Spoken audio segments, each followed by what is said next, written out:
नमस्कार, मेरा नाम है मोहम्मद कुमार। आप स्वागत है। राज,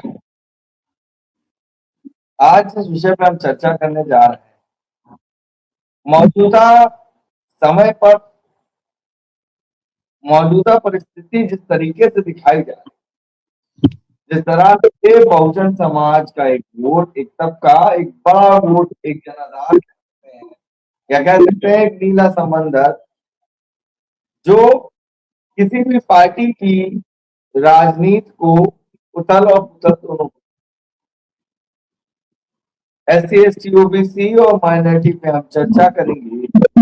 और हमारे साथ चर्चा करने के लिए डॉक्टर अनिल कुमार, जेएनयू से जिन्होंने पीएचडी की है, अनिल कुमार आज हमारे बीच में मौजूद हैं। और एक बात बता दें, कहीं ना कहीं दिल्ली की सियासत में, दिल्ली की राजनीति में एक बड़ी सोच रखी, वो हमारे साथ मौजूद हैं। उनका आभार व्यक्त करते हैं। डॉक्टर अनिल कुमार, आपका स्वागत है। पवन भाई, आपका बहुत बहुत धन्यवाद और एक अच्छे इंट्रोडक्शन के लिए भी आपका बहुत बहुत धन्यवाद।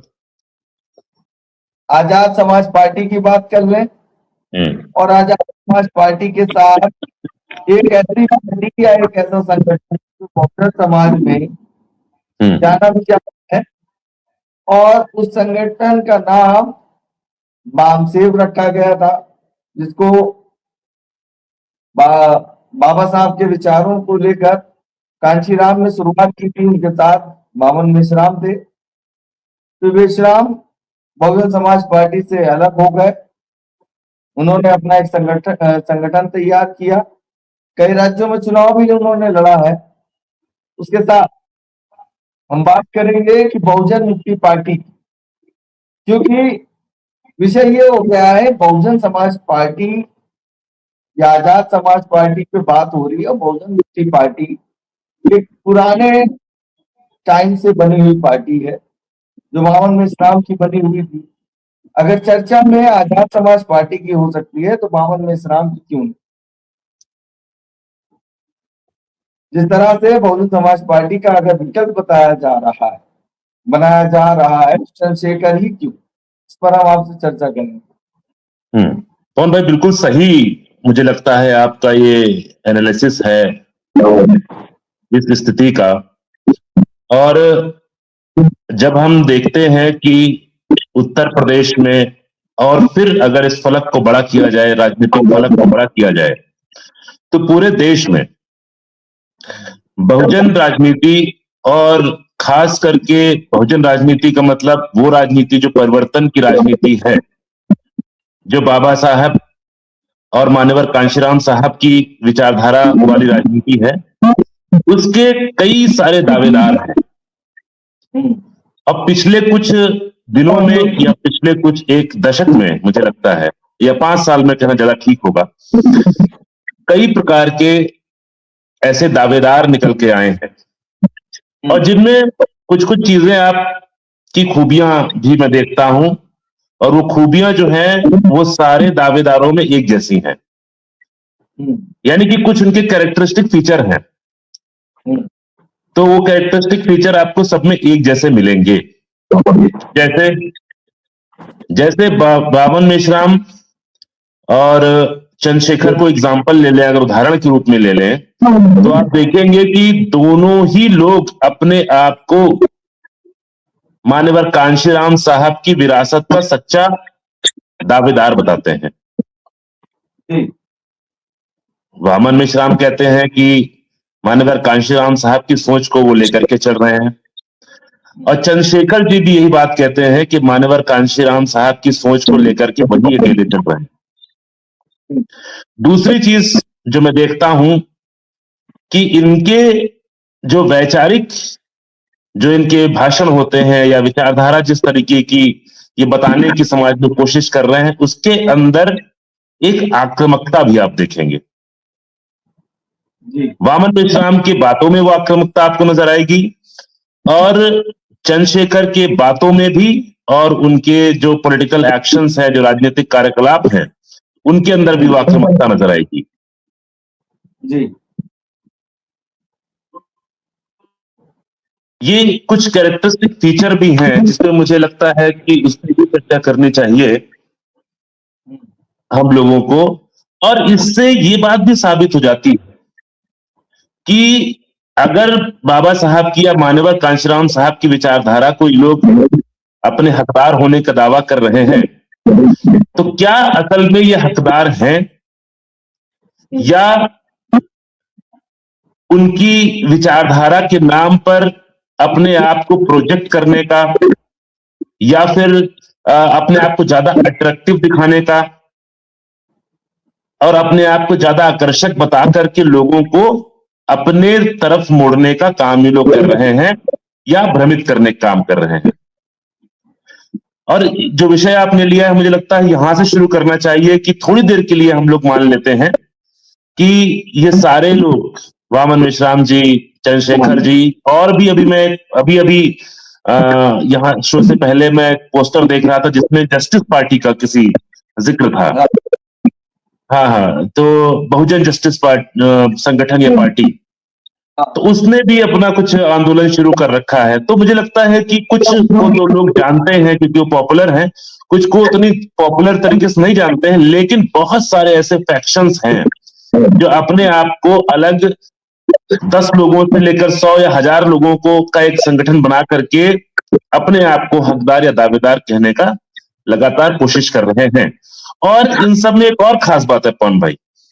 पहली खास बात तो थी कि ये सारे लोग आक्रामक हैं, अपने आप को हकदार या दावेदार कहते हैं, सच्चा।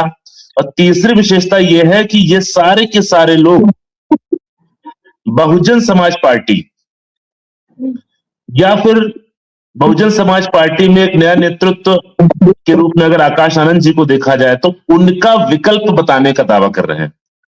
बिल्कुल, इसीलिए इस विषय पे हम चर्चा करने आए हैं। थोड़ा सा और पिक्चर क्लियर करते, क्योंकि हमारा तम साफ साफ बता रहा है कि नीला समंदर का राजा कौन है। इस तरह से नीले समंदर के राजा की बात हो रही है, और नीले समंदर का असल में राजा कौन है इस पर हम बात करेंगे। हाँ जी। पार्टी और बहुजन समाज का जो बैंक है आज के समय में, हम मीडिया चैनल ये बात हो रही है कि बहुजन समाज पार्टी नहीं, आजाद समाज पार्टी कल होती है। मगर देखा जाए पिछले इतिहास से, तो जब भी बहुजन समाज पार्टी का विकल्प बनने लगती है, लोगों में उम्मीद जगने लगती है। 9 अक्टूबर की लगातार चर्चा को कहीं ऐसा तो नहीं है कि बहुजन समाज पार्टी के और फिर से प्रयास किया जा रहा। एक टाइम बामसेब एक वामन मिश्राम का था, अब BL मातंग ने किया है, कुमार ने बनाया, तमाम लोगों ने 4 से 5 नहीं 7-8 बामसेब आपको देखने को मिलेंगे। उनके काम करने की कार्यशैली दिखेगी। जो बंटा गया वोटर डिस्टर्ब है कि वोट करे तो कहा। उन्होंने अपना संगठन बनाया, उन्होंने बसपा का विकल्प बताया, समाज नेतृत्व उस वक्त सब चुपचाप। इस पर हम बात करें तो आप सामने आएंगे, मगर पहले बात कर लेते हैं आजाद समाज पार्टी बेहतर कि बहुजन समाज पार्टी बेहतर। मौजूदा समय पर चंद्रशेखर ने 2005 बहुजन समाज पार्टी का विकल्प बताया। आपके वक्त में पार्टी ने शिवपाल से गठबंधन किया। जब अखिलेश चाचा भतीजे नाराज हुए थे, उस वक्त इस कार्यक्रम बहुजन पार्टी ने किया था, और शिवपाल यादव की जो पार्टी थी वही थी समाजवादी पार्टी, तो स्टार्ट किया था और उसका खचाखच करा।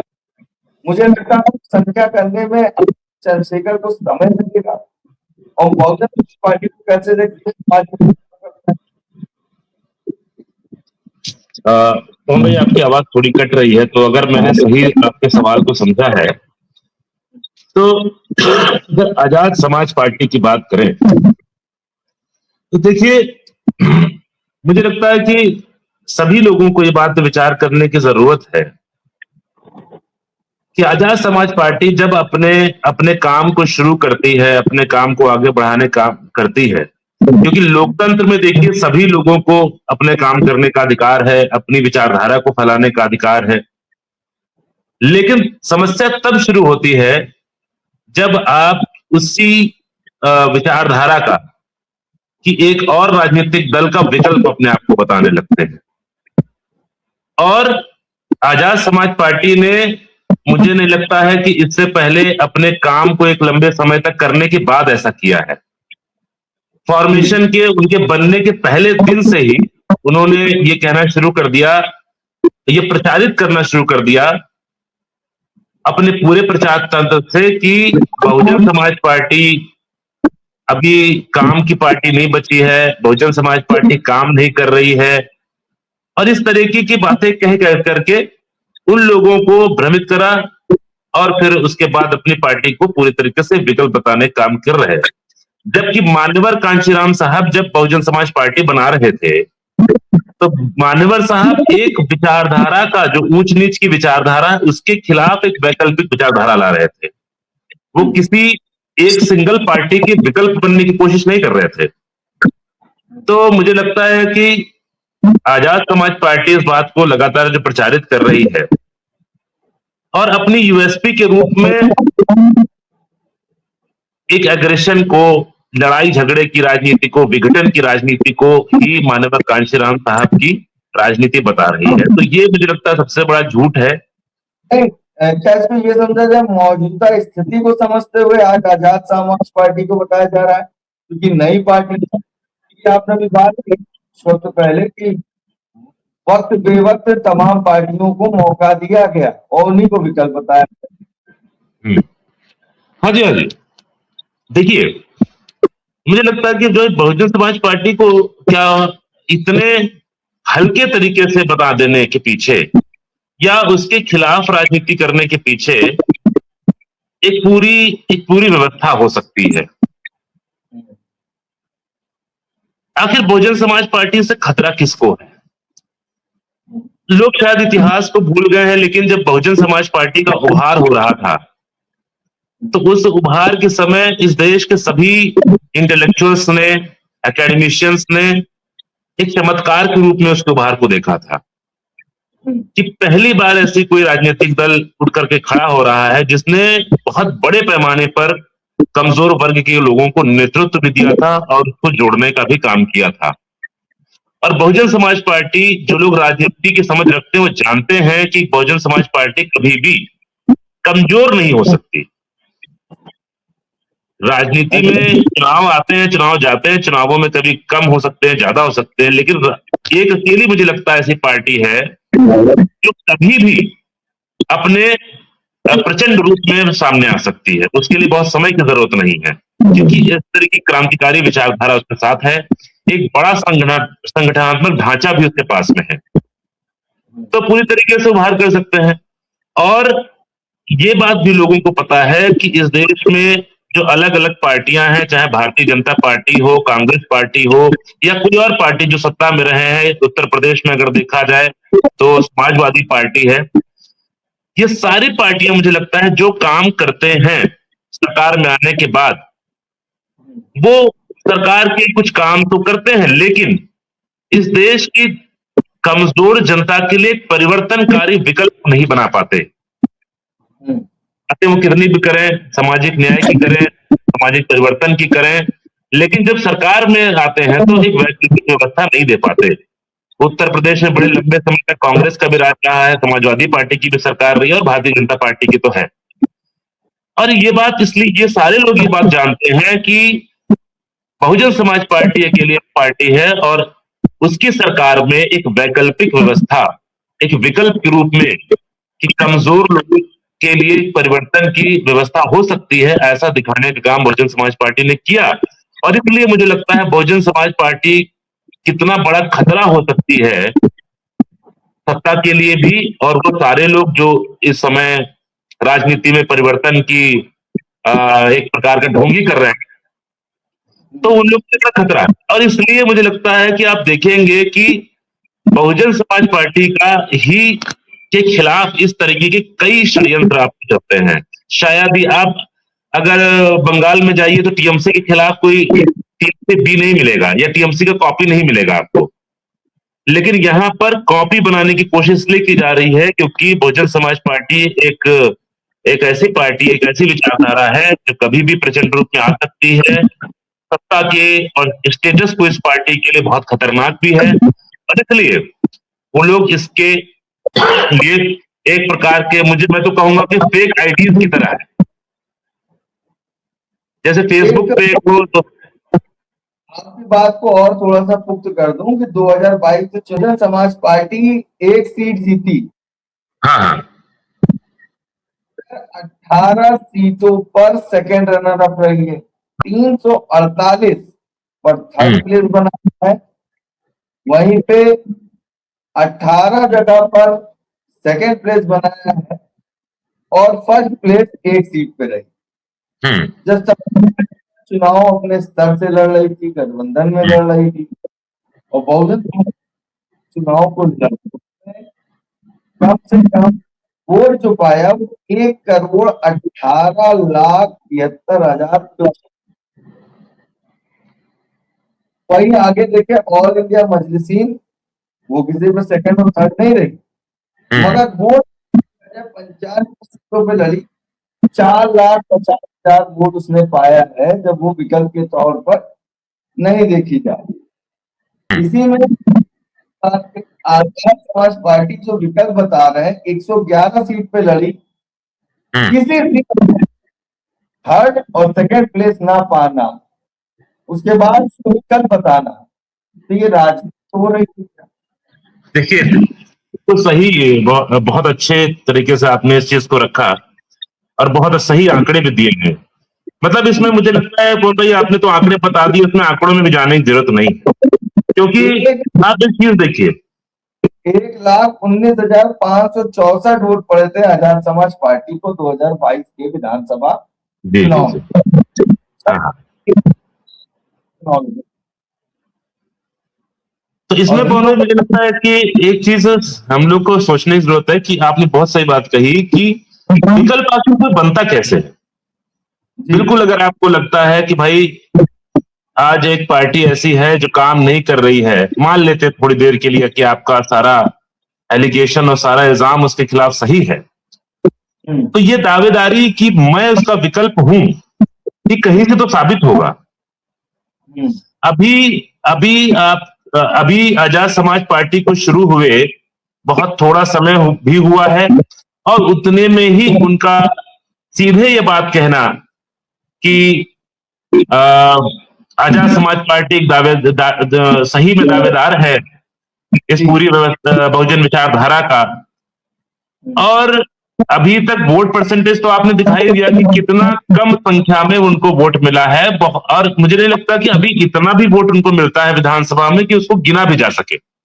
वहीं पर दो पार्टियां और हैं जिनको मैं अपडेट देख रहा था, असदुद्दीन ओवैसी की पार्टी जो 95 सीटों पर चुनाव लड़ी, उनसे कम सीटें, मगर उनका वोट परसेंट 0.5% आ रहा है। जब वो चुनाव किसी मुद्दे इस समय तो बेसिक चर्चा में मुसलमान वोट चर्चा, और आपको मैं बता दूं इतना ही नहीं, आम आदमी पार्टी उस समय चर्चा में थी, वो भी ऑल इंडिया मजलिसीन मतलब AIMM कम वोट पाई थी, 0.4%। इनका वोट 3,43,192 वोट है, और 4.5% पर MIM है। तो आप सोचिए, चर्चा की जा रही, एक पार्टी को भविष्य की राजनीति बड़ी दावेदारी बता रहे थे आम आदमी पार्टी, वो तो उस वक्त जो मतलब एक उफान पे थी, वो वोट तब भी कम पाई MIM से। चंद्रशेखर को बहुजन समाज पार्टी का विकल्प बताना, 0.1% वोट पाना।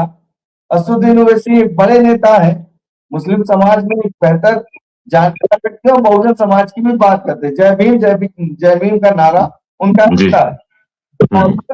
को देखकर, बिहार के चुनाव को देखकर, महाराष्ट्र के चुनाव को देखकर जो मुस्लिम वोट बैंक की बात, आम आदमी पार्टी से भी बेहतर दिख रही ऑल इंडिया मजलिस।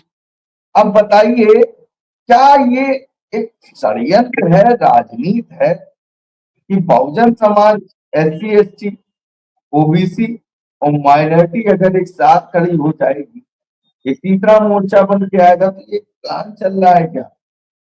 क्योंकि मैं ये भी देख रहा हूं 95 सीट और 111 सीट, आप 111 पे लड़ते हैं, माफ करिएगा, आजाद समाज पार्टी, MIM 95 पे लड़ती है, आम आदमी पार्टी 349 सीटों पे लड़ती है।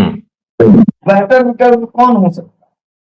बहुजन समाज पार्टी ने सरकार बनाई, जितनी भी रैलियां की, अपनी रैलियों का रिकॉर्ड तोड़ा, फिर से एक रिकॉर्ड टूटा है, और वो वोट कन्वर्ट में भीड़ आपने बामन मेश्राम में भी देखी है, क्योंकि सामाजिक लोग पहुंचे, मगर राजनीतिक रूप से बामन मेश्राम के साथ भी नहीं खड़े हुए।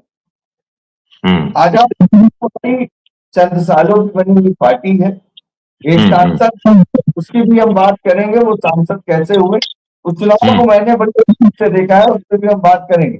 मगर ये जो घुमाई जा तमाम चैनल, तमाम सोशल मीडियाओं पर जो चल रहा है, इसको कैसे देख रहे हैं? ओवैसी 95 करते हैं, 0.5 पाते हैं।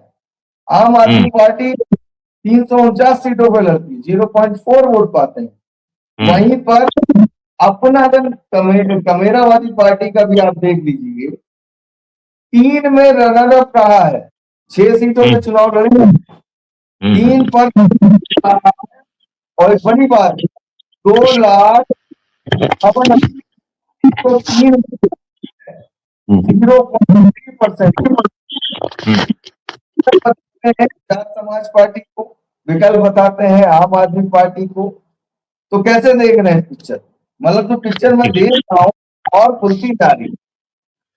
देखिए, बिल्कुल और अधिक क्लियर होती जा रही है। और एक आपने जो बात कही ना, उस पर मैं कुछ कह दूं, वरना समझदार को तो इशारा काफी, यहाँ तो पूरी पिक्चर खुली हुई है।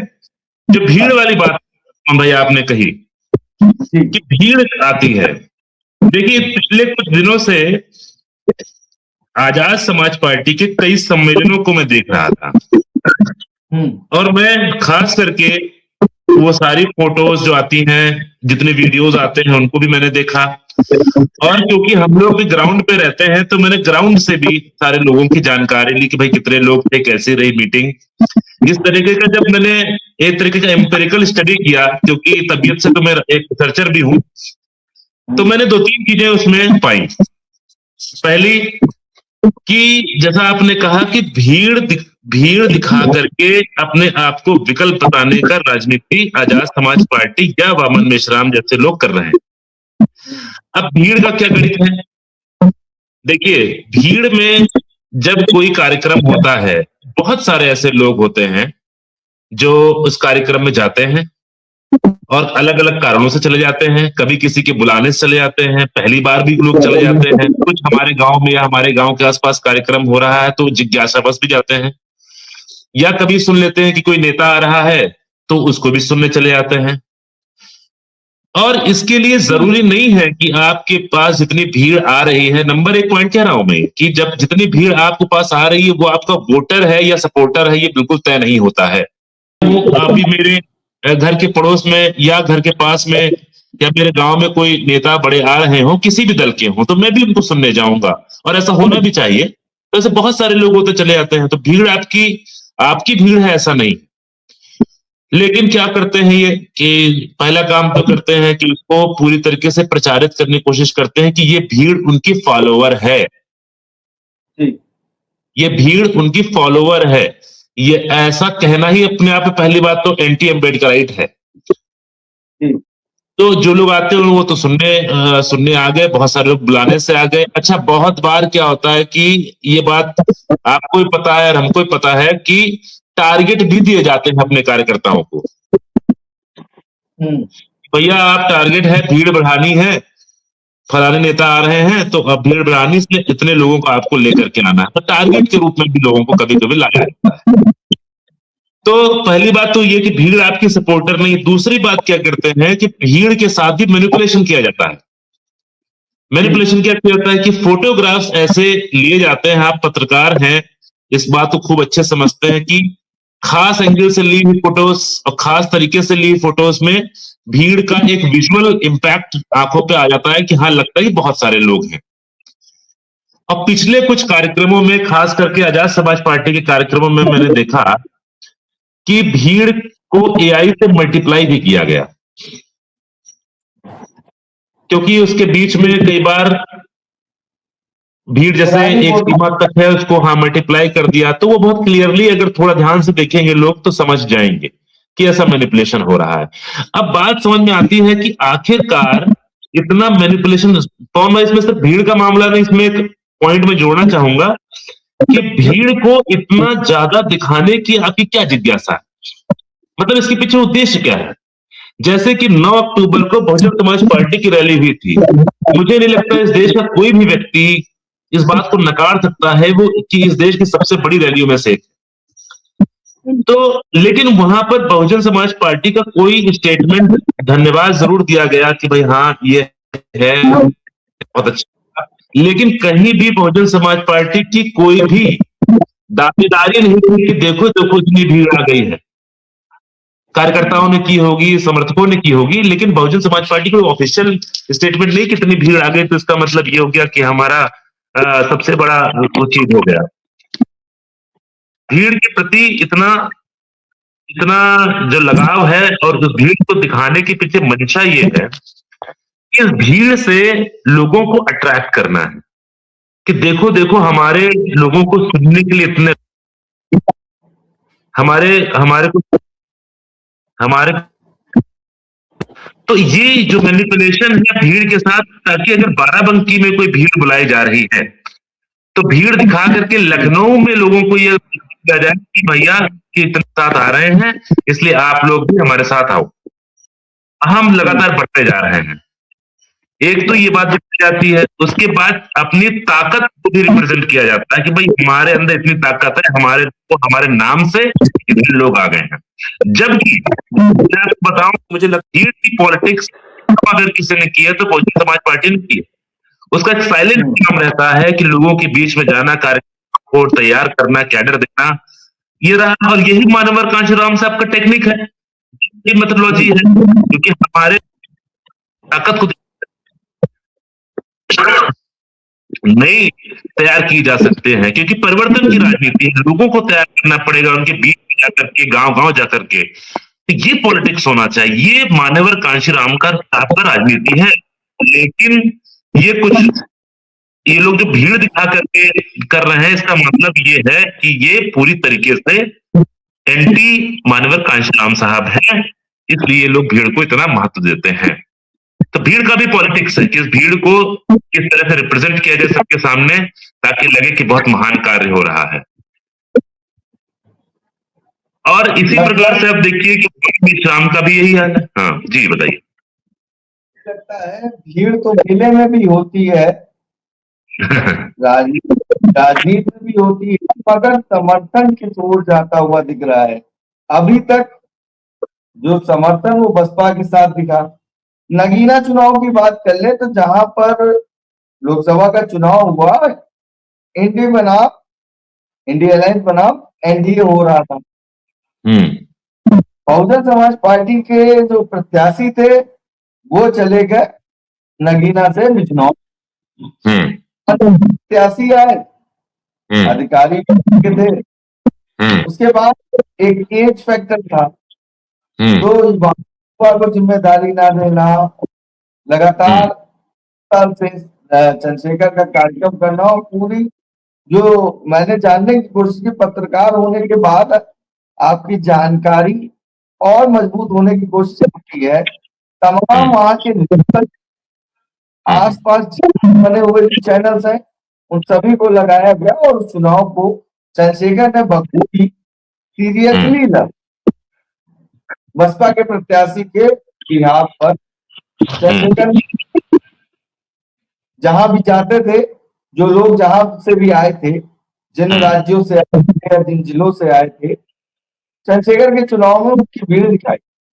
मगर उस चुनाव के बाद जब नगीना में वो सफल हुए, मिल्कीपुर में बाई इलेक्शन हुआ, तो जहां पर बहुजन समाज पार्टी ने चुनाव का बाइकाट किया। ये बहुजन समाज पार्टी कह रही, बाई इलेक्शन में बाइकाट किया और बहुजन समाज पार्टी वहां से चुनाव नहीं लड़ी, तो 4,500 से ज्यादा मुझे नहीं लगता है आजाद समाज पार्टी वोट पाई, जहां पे 40,000 वोट बहुजन समाज पाई। इस चीज को मैंने देखा और समझा और जानने की कोशिश की, तो मैंने आपके बीच में इस बात को भी रखा। तो ये इस पर मैंने बात की आपसे। अगर विकल्प बसपा का बनता दिखता, तो एक लंबे अरसे से बहुजन समाज पार्टी में भी काम किए हैं, बामन मिश्रा माफ करेगा, सेफ में काम किए हैं, कांची के साथ चले हैं, उनको ना बताकर, और वो भी सफल नहीं हो पाए जिस तरह से चुनावी नतीजे देखे जाए, तो बहुजन मुक्ति पार्टी ने जो वोट पाए हैं वो भी हम आपको बता देते हैं। आज चुनाव 93 सीटों पे चुनाव लड़ा, 62,000 से वोट 0.1% वोट पाए। तो परिस्थितियां देखकर ये पता चलता है, अगर बहुजन समाज पार्टी के साथ ओवैसी आते, तो ओवैसी के आने से वो पूरा बहुजन की राजनीति और बेहतर हो जाएगी, क्योंकि उस वक्त 95 सीटों पे ये भी लड़े थे, मगर वोट परसेंट 0.5 था, और नगीना के सांसद चंद्रशेखर आजाद का 111 सीट पे लड़ना, कहीं रनर अप ना आना, 1,19,000 वोट था। वहीं पे हमने बताया MIM 4,50,000 के ऊपर वोट पाई। और अगर आजाद समाज पार्टी विकल्प है, जो 111 सीट पे लड़ी थी, तो उसमें थोड़ी सी पिक्चर और क्लियर कर दूं। अपना दल कमेरावादी ने सिर्फ 6 सीटों पे चुनाव लड़ा था, 3 पे रनर अप रही थी, और 2,98,000 वोट पाए थे, मतलब 0.3% उसका वोट परसेंट था। 1,19,000 से आप अनुमान लगा सकते हैं पल्लवी का कितना वोट। तो विकल्प कौन सकता है या विकल्प क्यों बनाया जाता है, इस बात को समझने की हमने कोशिश की। हमारे साथ डॉक्टर अनूप मौजूद थे, तमाम बिंदुओं पर बात हुई। कैसा लगा हमारा वीडियो कमेंट करके जरूर बताइएगा, और ये बताइएगा क्या सामाजिक परिवर्तन के लिए जो जनाधार बहुजन समाज पार्टी के साथ आया, रैलियों में भी आया, उसको सीट में भी कन्वर्ट किया। बहुजन समाज पार्टी पिछले विधानसभा चुनाव में एक ही विधायक बना पाई थी, मगर 18 सीटों पे सेकेंड रनर अप रही थी, थर्ड प्लेस पे 348 सीटों पे रही थी, वोट परसेंट कम हुआ था, मगर चुनाव में विकल्प वही बनता है जो चुनाव को बेहतर लड़ता है। 3 सीट पे लड़ने वाली पल्लवी चंद्रशेखर से बेहतर दिखती है, जबकि चंद्रशेखर 111 सीट पे लड़ते हैं, और ऑल इंडिया मजलिस इत्तेहादुल मुसलमीन मतलब ओवैसी 95 सीटों पे चुनाव लड़ते हैं, 4.5 लाख के ऊपर वोट पाते हैं, 0.5%। तो विकल्प कौन है, विषय क्या है, बिंदुओं को भटकाया जा रहा है, तो इसमें बात की। डॉक्टर अनूप जी, आपका शुक्रिया, कोई संदेश वो जरूर दें, इसके बाद हम विदा लेते हैं, समय ज्यादा हो रहा बहुत बहुत धन्यवाद पवन भाई और सभी का बहुत धन्यवाद। मैं इतनी सी बात ही कहना चाहूंगा इस देश के युवाओं से विशेषकर, कि जब भी आप राजनीति का आकलन करने बैठे, क्योंकि एक वोट जो आप देने जा रहे हैं या राजनीति में जिस भी प्रकार से आप हिस्सेदारी करने जा रहे हैं, वो बहुत महत्वपूर्ण है और बहुत कीमती है वो। और इसलिए जब भी आकलन करने बैठे, सारे आंकड़ों को अपने सामने रखना, उसको पूरी तरीके से देखना और फिर समझना चीजों को, और समझ करके बाद जिस भी राजनीतिक सोच के साथ आप जाना चाहते जाइए, लेकिन मुझे लगता है कि पूरी तरीके से समझने की बात, क्योंकि इंस्टाग्राम का जमाना है, रील का जमाना है, और रील को राजनीति ना समझ लें, ये भूल हमको नहीं करनी है। राजनीति बहुत परिवर्तन के लिए गंभीर विषय है, और इसलिए मुझे लगता है कि राजनीति को समझिए। रील नहीं, रियल पे चलना चाहिए। रियल में स्थिति क्या है? बहुजन समाज पार्टी जिस तरह से लगातार प्रयास कर रही है, कुछ प्रयास नए हो रहे हैं। कहा गया है 50% भागीदारी युवाओं की होनी चाहिए, मगर अगर उसको बेहतर किया जाए तो नतीजे बसपा के और बेहतर हो सकते हैं। जी। बने रहिए हमारे चैनल के साथ, फिर मिलेंगे, तब तक के लिए धन्यवाद।